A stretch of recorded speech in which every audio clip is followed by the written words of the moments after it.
Okay. Do you know how many people my size still cover Gumball? Seriously, go look and search for Gumball reviews. And check the landscape now, almost a year since the show is over. No one is covering Gumball as much as me at my size. So that should tell you how invested I am in the show. I'm a huge fan of the show, and even I have episodes that I hate with a burning passion.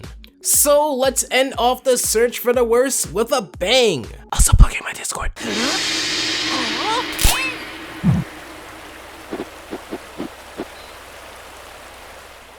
Before we start, I have a favor, an easy 3 steps. Go to my Discord using the link in the description below. Find me, I'm usually at the top if I'm online. Search the Alpha J Show, I have 0001 so you know I'm legit. And send me a message talking about your least favorite Gumball episode. Good? Alright, let's begin. I've covered episodes that dove into societal issues with the grace of an elephant on a tightrope. What's happening? It's the glass ceiling Mom was talking about. What's that? The invisible barrier that stops anyone who's not an old rich dude from getting the best job. I've covered episodes that flat out lie to emotionally manipulate the audience into believing that the episode is deeper than it really is. Okay, I know this is the cheapest, dirtiest kind of emotional manipulation, but there's too much on the line here, so... I've even covered episodes in which the show shamed you for acknowledging a fact that the show would go on to cement in other episodes.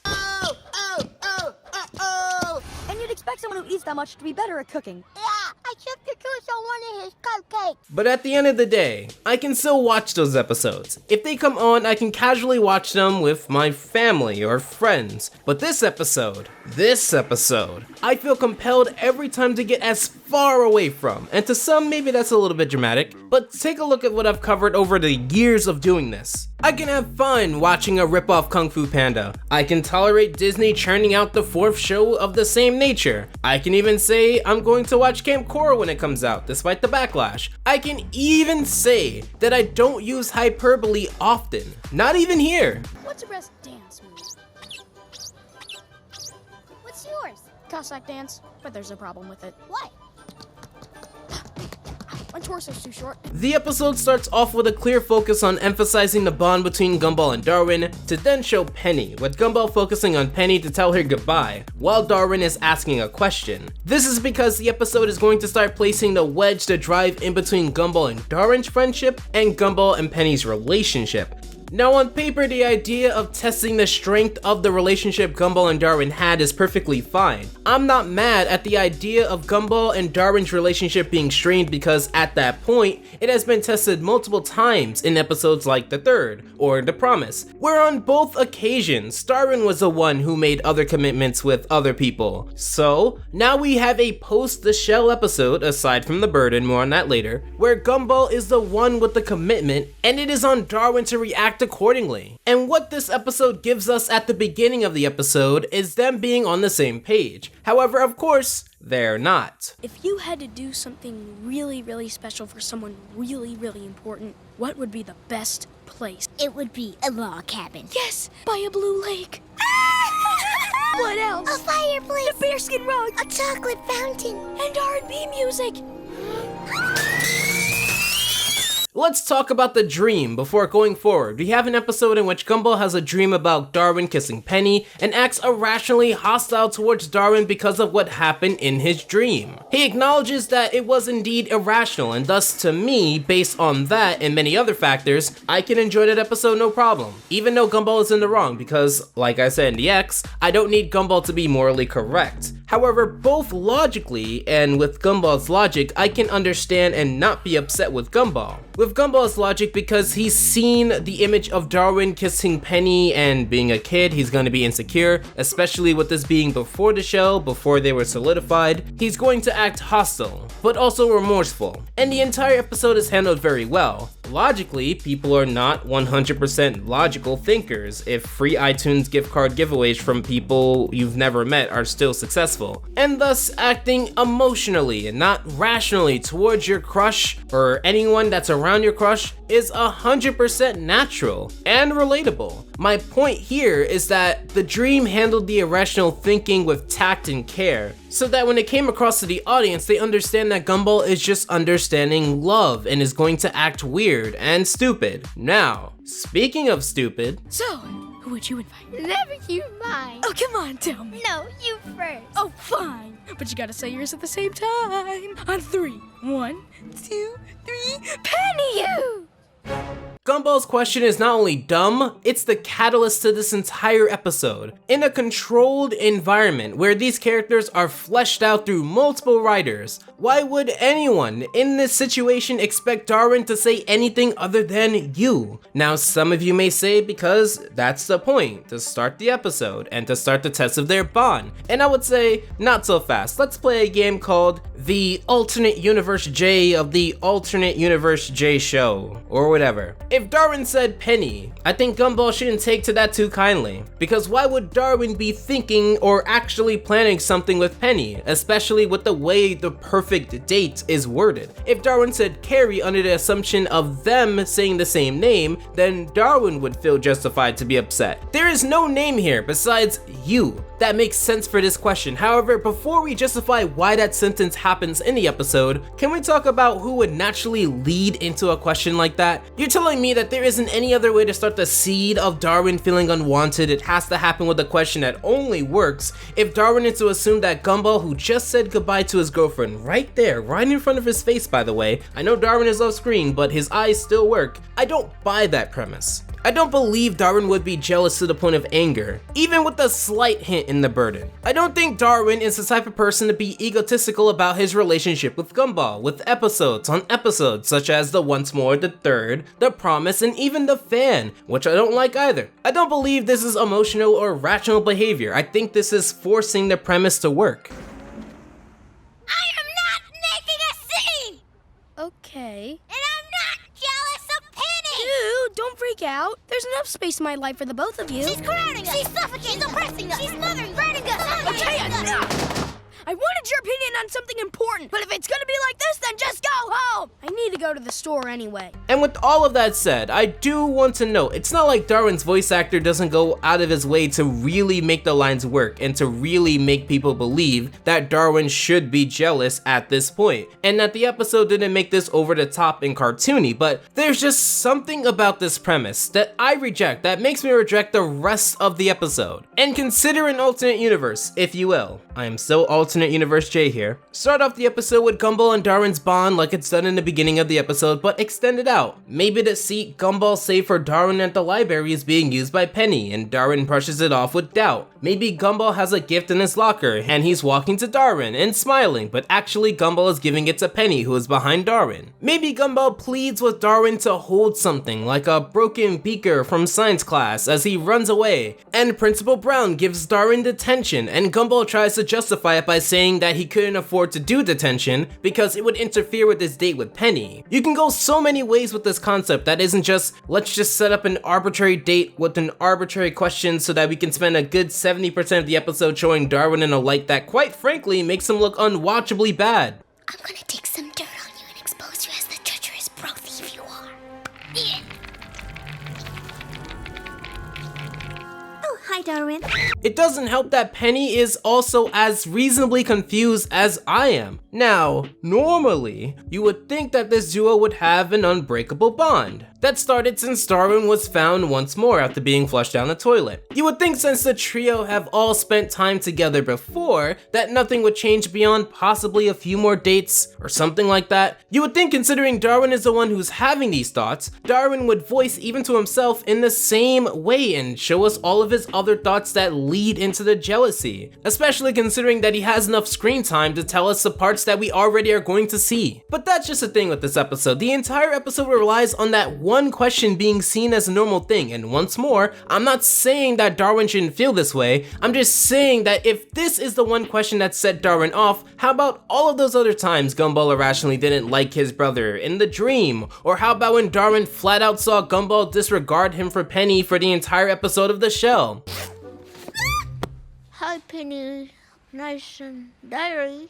Hey, how about you come to lunch with me and Gumball? Seems like maybe you want to talk, right? Right. But Jay, the episodes are episodic. With light continuity, it creates flexibility. The audience is supposed to believe that enough time has passed between this episode and the shell. Fair enough, I don't disagree with any of that, but if you believe that the continuity is light enough to write almost anything, then you would also have to at least see that I think the beginning could have eased its way into the dilemma rather than base everything on a misunderstanding that never needed to happen. But unfortunately, we have to get to the rest of the episode. We'd see that on 4 occasions, Penny would not only be actively spending time with other people, but not really taking Darwin's intrusions as anything other than weird. And why should we? Mind you, having Penny react in a way that makes her and Gumball morally in the rights, while making this episode pretty easy to understand, does so at the risk of character assassination. This would be the same fish that would push Gumball to get into said relationship. This would be the same fish that in the pressure would see Gumball act this way and do absolutely nothing. This doesn't seem like a typical character acting out of the ordinary in the fashion that an episodic show would do. It seems like they had the idea down to have Darwin get in the way without providing any justification for anything. I invited him. I don't need an invite! Sorry, I didn't know you were coming, so there's only 2 plates. Okay, can I use my hand at least? Never mind. So, Darwin, I hope you don't feel threatened by me, do you? No. There's this part of me that really thinks that this can work. The idea of seeing Darwin irrationally angry for once instead of Gumball can really work, but there has to be things set up to make this look great. I don't even mind angry Darwin. In fact, yelling Darwin is pretty great. I don't even mind another Penny and Gumball episode because I'd like more of those in the same way that I would like more Darwin and Carrie episodes. However, all of the comedy is removed when you mess up the portrayal of a very nice character. Like I said, the premise is so good on paper, it has so much potential. Just spitballing ideas here, but you could have thrown the aspect of Gumball's time into the mix, spending time with both of them, as they demand more of his time, and looked at that aspect. You could have looked at the aspect of Darwin thinking that he needs to be more direct with Carrie. You can even look at the untapped aspect of Gumball seeing Penny compete in cheerleading, presumably doing well in school, having lots of friends, being a shapeshifter, and then Gumball seeing his own self-worth be tested as he tries to add to the relationship. I think what bothers me the most when it comes to episodes I hate, not dislike, this is pure hate, is generally lost potential on a pretty good idea. Like when I looked at Chloe from the Fairly Odd Parents, it's not that Chloe couldn't have worked, it's that Chloe did work. Chloe was Remy Bucks Aplenty, and thus this is the worst version of that character type, and it was brute force just because.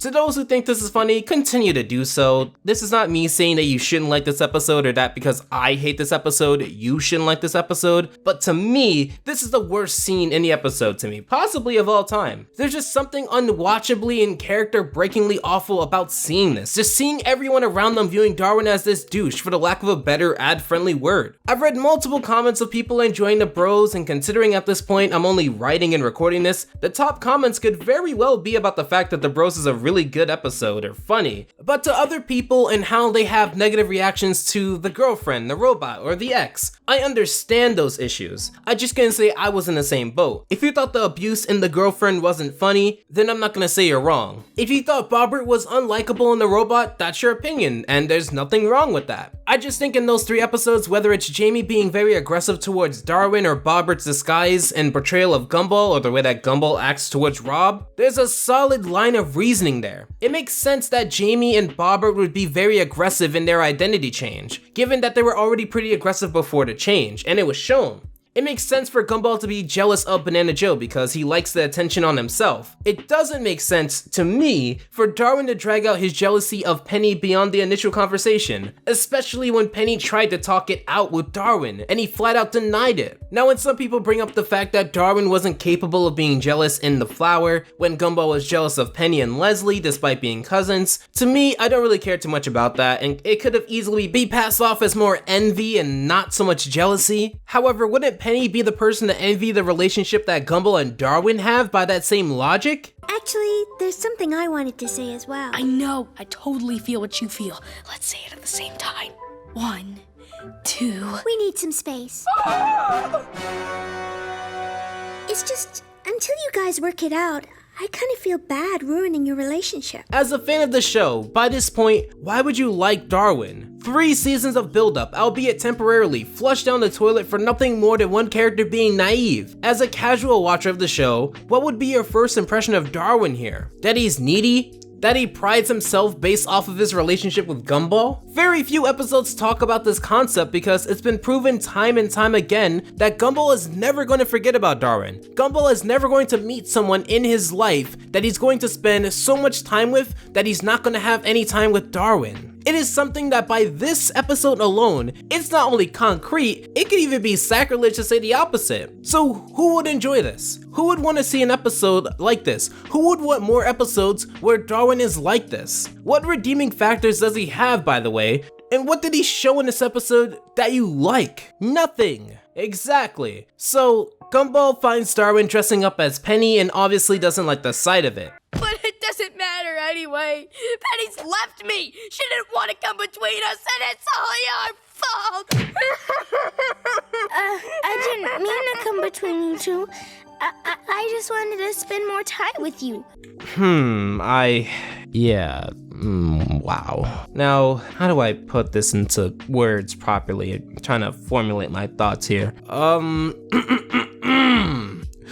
Season 1, Episode 1, The Kids. Gumball and Darwin spend the entire episode panicking over their voices breaking due to puberty. Episode 2, The Fan. Gumball and Darwin react to the stalkerish tactics of Sarah. Episode 3, The Coach. Gumball and Darwin spend most of the episode reacting to the coach and Jamie. Episode 4, The Joy. You get a pass. Episode 5, The Puppy. Gumball, Darwin, and Anais react to getting a turtle as a pet. Episode 6, The Recipe. Gumball and Darwin find out how Anton keeps getting made. Episode 7, The Name. Darwin spends a lot of the episode reacting to Gumball's true name being Zach. Episode 8, The Extras. Gumball and Darwin spend the first and last part of the episode together, being quite a bit of Gumball's on-screen time in that episode. Episode 9, The Gripes. Gumball and Darwin complain their way into nearly losing their house. Episode 10, The Vacation. Gumball and Darwin alongside the whole family take a really creepy vacation. The Fraud, The Void, The Boss, The Move, The Law, The Allergy, The Monsters, The Password, The Procrastinators, all of these episodes feature Gumball and Darwin together.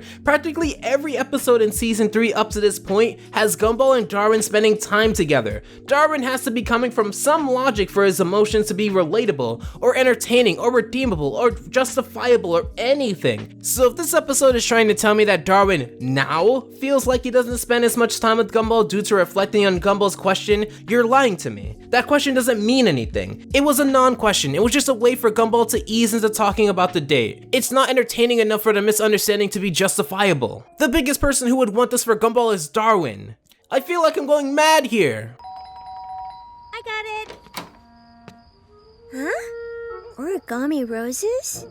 Made out of toilet paper. Now, I've been called many things while reviewing cartoons. I've been called handsome, talented, amazing, a man-child once. Surprisingly, never called a furry or asked about it in any comment section or Q&A or the tell or ask Alpha J text channel on my Discord, never. But the one thing you may want to call me for this next part is a nitpicker, and I have no defense for this, but keep this scene in mind. They obviously flounder with the whole perfect date, and I wish there was more time spent on this in the mere moments it had. I guess Darwin acting like a douche served more as a priority, and I don't mind the scene, I don't particularly love it, but there's something endearing about the dynamic between Gumball and Penny and the different ways that they portray their relationship. But as I said earlier, it goes wrong for various reasons, between the chocolate fountain being gross, the ring in the glass, or the dynamite fireflies, which all seems in line with the Amazing World of Gumball. However, we get to the most obvious ending.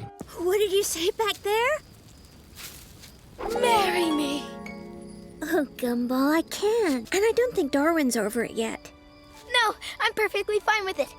Besides, we don't need a ring to show we love each other. What do we do with it then? I think I have an idea. She weds them bro and bro in the style of a wedding for comedy purposes. It all makes sense. I just feel exhausted after all of this. But before I end this, let's talk about that rose scene. There is no indication that Penny told anyone where she was going, so at best, her family has no idea where she is right now, and at worst, her family is under the belief that she died in a house fire. One sentence. I'll be right back. Who put these roses out here? Dad, someone left something outside. You had the time. You had so much time. But you decided to spend most of that time with Darwin looking like a jerk. Like, why? Oh my god, I'm losing my voice. Now, is this the worst episode? It really pains me to say this, but no. If we were ranking the worst episodes purely off of my emotional reaction to it, then the parents and the bros would be 1 and 2. But without bias, I can at least say that this episode could have been worse, and that there are other episodes that are worse, on paper and in execution. But the last question to you all, ending off the search for the worst. We have 3 doors for you guys to pick, so listen clearly. Door number 1, I can continue a second edition of the search for the worst, so I pick 10 more episodes that you guys may not like and see if I consider it to be the worst Gumball episode. Door number 2, we can flip the script. I could do search for the best Gumball episode, look for 10 of the best Gumball episodes to talk about. And door number 3, we could just do both. We don't have to do one or the other. We could do both, but I want to end this series off with a bang, ranking every Gumball episode I've ever reviewed so far in a list to find out my personal best and worst in list form so far. So everything from the bros all the way back to the sweaters, my first ever review, they will all be on the list. So when I reviewed the web, the downer, the shell, the rival, the matchmaker, the girlfriend, the money, the puppets, the faith, and even the finale, the Inquisition, and a bunch more that I haven't even mentioned, I'll rank them from worst to best just to send this off with a bang. So door 1, door 2, door 3, more worst, more best, end it, but rank every episode so far. It's choice led, so let me know in the comments down below. I'll most likely make a poll for it on the community tab, but please make sure to comment. I want to see what you guys think. I just don't want a silent vote. I really want to see what you guys think here. But anyways, let me know. Anyways, make sure to join my Discord, and until then, special thanks to the supporters of June, and until next time, take care. Alpha out.